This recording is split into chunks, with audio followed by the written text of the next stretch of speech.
The moment I said the word single, the entire room changed.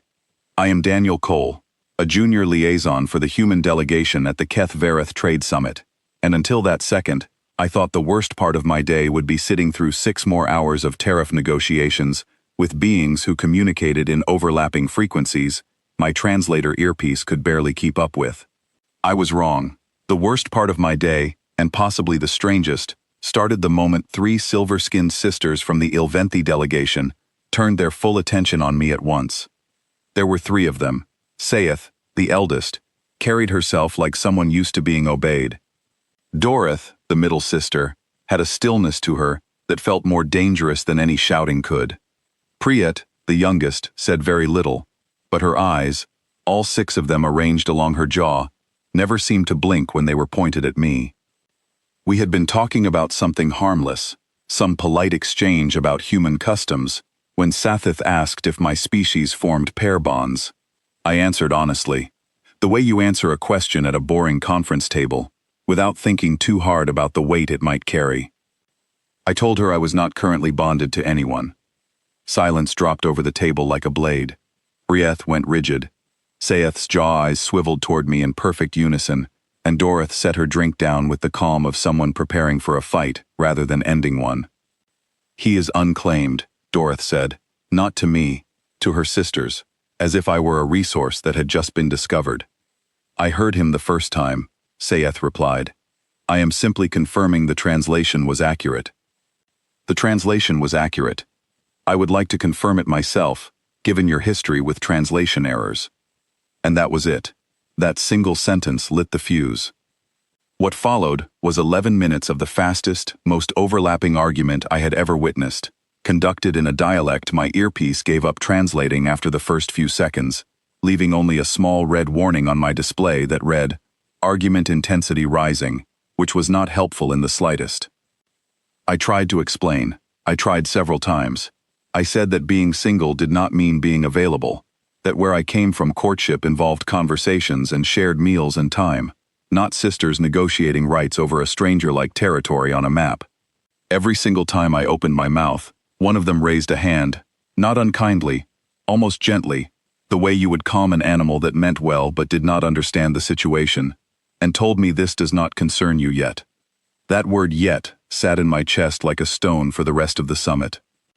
The argument ended when Saith invoked something called right of first negotiation, a phrase that made Dorith go quiet in a way that felt heavier than her earlier stillness, and made Priyat mutter something under her breath that I am fairly certain translated to, "This is not finished," before folding her arms and staring hard at the table. Sath straightened her jacket, smiled at me as though nothing at all had happened, and invited me to dinner. Alone. Her sisters would not be joining us. I should have said no. I should have found my delegation lead, a steady man named Peter Hale, who had been dealing with alien trade politics for 11 years, and would have known exactly how to get me out of this gracefully. Instead, I heard myself agreeing, mostly out of shock, and partly because some reckless part of me was curious what any of this actually meant. Dinner with Saith took place in a private chamber overlooking the docking rings of the station, a wide curved window showing ships arriving and departing in slow, silent lines. She explained, in a voice far calmer than the one she had used with her sisters, that among her people, attachments were not casual things. A bond, once formed, connected families, resources, even political standing. Being unclaimed, as she put it, was rare and valuable among visiting delegates, and rarer still among humans, since so few of us traveled this far from home in official roles. I asked her, carefully, whether this meant I was some kind of prize to be won. She considered the question longer than I expected, then told me that among her people, worth was not the same as ownership. To be sought after was a form of respect, not a reduction. She said her sisters would not have reacted so strongly if they did not see something in me worth competing for, and that I should take it as a compliment rather than a threat. It did not feel entirely like a compliment. It felt like standing in the middle of a storm and being told the wind simply admired me. Dinner ended without incident, which felt like a small victory, until I stepped back into the main concourse and found Dorith waiting exactly where the corridor split toward the guest quarters. She did not raise her voice. She did not need to. She simply asked how dinner had gone, in a tone that made it clear she already knew every detail and wanted to hear my version to compare against it. I told her the truth, that Syeth had explained some of her culture's customs, and that I still did not fully understand what any of it meant for me. Dorith studied me with an intensity that made the 6 eyes along her jaw feel like far more than 6. She told me that Syeth, as the eldest, always moved first, always claimed the advantage of tradition, and always made it sound reasonable. She said tradition was not the same as suitability, and that my well-being mattered more to her than any rule about who negotiated first. I asked her what that meant in practice. She said it meant she intended to prove, through actions rather than claims, that she understood me better than her sister did. Then she asked about my work, my home, the kind of life I wanted, and listened to every answer with a focus that was almost unsettling in how complete it was. No interruptions, no performance, just quiet, careful attention, as though she were building something in her mind piece by piece. By the time I finally reached my quarters that night, I felt like a document that 3 different departments were competing to sign. The next morning brought no relief. The summit continued, and so did the sisters, though now their competition had grown quieter, more strategic, less like shouting, and more like a slow, careful game of positioning. Syeth arranged for me to be seated beside her during the morning session on resource-sharing agreements, using her seniority within the delegation to justify the placement. Dorith countered by requesting my presence as a translator liaison for an afternoon meeting on trade routes, a request official enough that my own delegation lead approved it without blinking. Priyet, the youngest, said almost nothing through all of it, which worried me more than the open competition between her sisters. She watched from the edges of rooms, appeared in hallways at exactly the moments I happened to be walking through them, and said little beyond simple observations, comments about the design of human clothing, the strange rhythm of human speech, the shape of human hands, small things, quiet things. But she said them close, and she said them often, and I began to realize that while her sisters fought loudly for position, she was simply making certain I noticed her. By midday, Peter Hale finally pulled me aside in a narrow service corridor between negotiation chambers, arms crossed, expression somewhere between amused and concerned.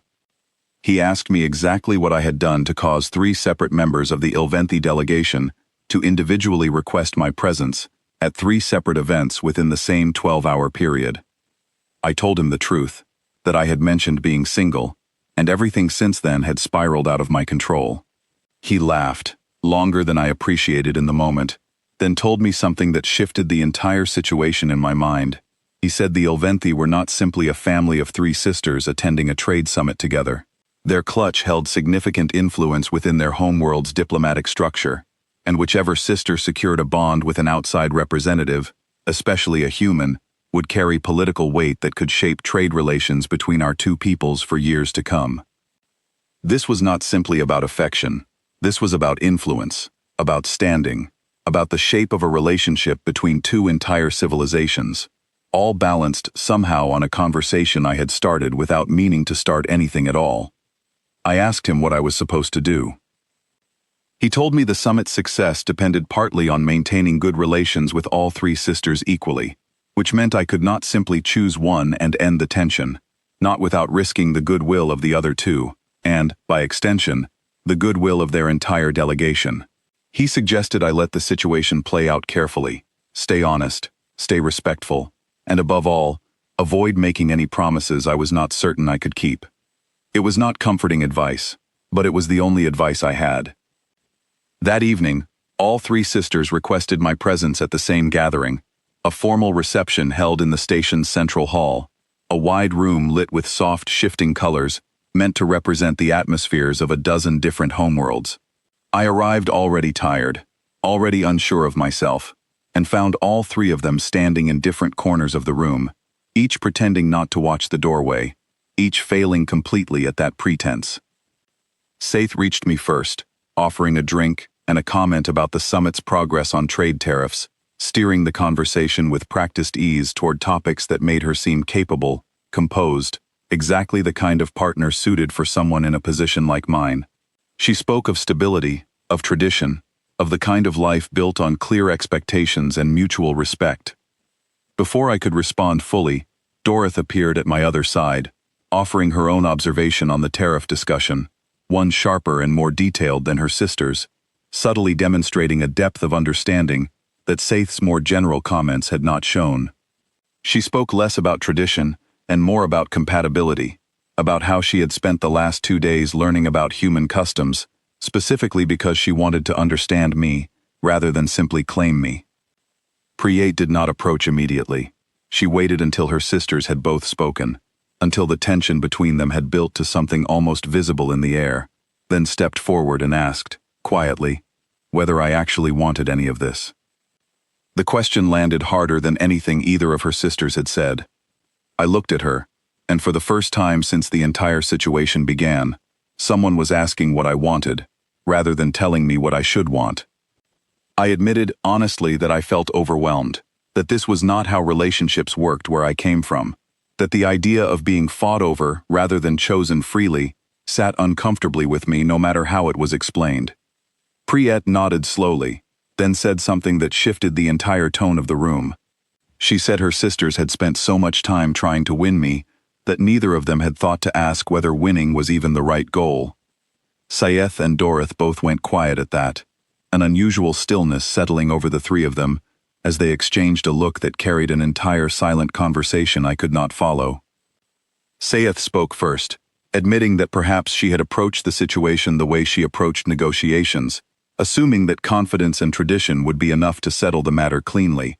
Dorothy admitted, more reluctantly, that she had focused so completely on proving herself better suited than her sister that she had not considered whether either approach respected what I actually wanted.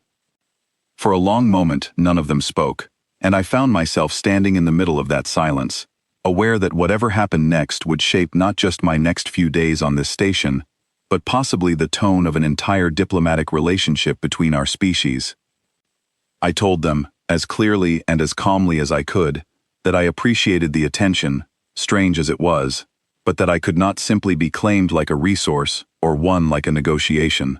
I said that where I came from, connections were built slowly, through understanding rather than competition, and that if any real bond were to form between myself and any one of them, it would need to grow that way, with patience, not urgency. I expected anger. I expected at least one of them to argue, the way they had argued with each other since the very first moment this began. Instead, Saith nodded slowly, something like respect settling into her expression. She said that patience was not a concept her people applied often to matters of bonding, but that she could understand its value, particularly if it meant building something more likely to last. Dorothy agreed, more quietly, admitting that she preferred understanding someone deeply over claiming them quickly, and that perhaps slowing down suited her better than she had first assumed. Priyate simply smiled, small and genuine, and said that she had never been in a hurry to begin with, which was, I realized, exactly why her quiet presence throughout the last 2 days had felt so different from her sister's louder efforts. The rest of the summit passed differently after that evening. The competition between the sisters did not disappear entirely, but it changed shape, softened into something closer to careful curiosity than open rivalry.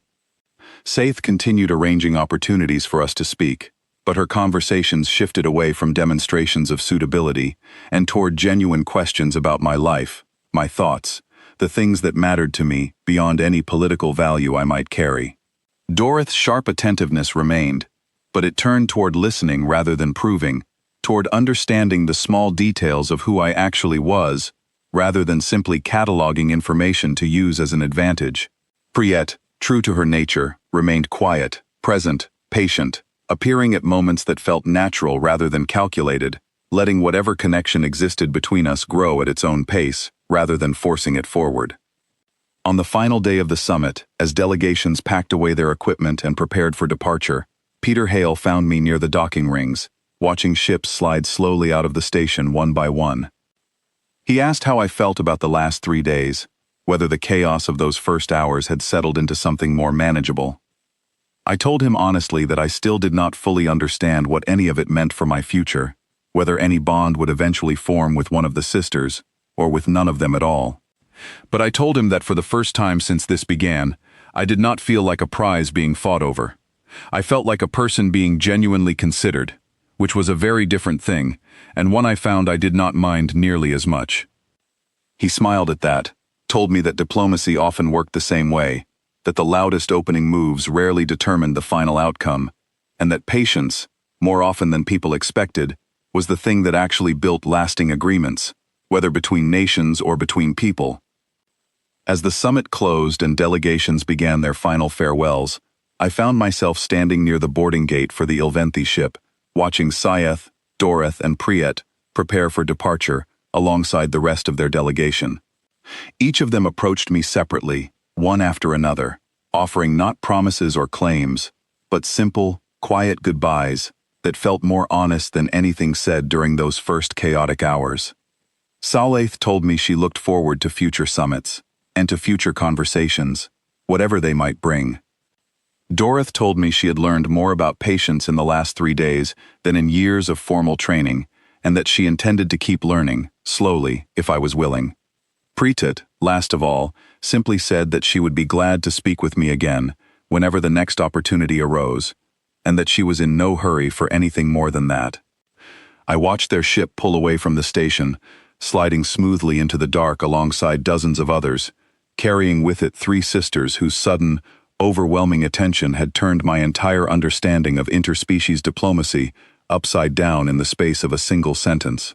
I came to that summit expecting nothing more than long hours of tariff discussions and forgettable meals. I left with an entirely different understanding of what a single careless word could set into motion, and with the growing, undeniable sense that whatever happened next between myself and the Ilventhi sisters, it would be built slowly, honestly, and entirely on my own terms.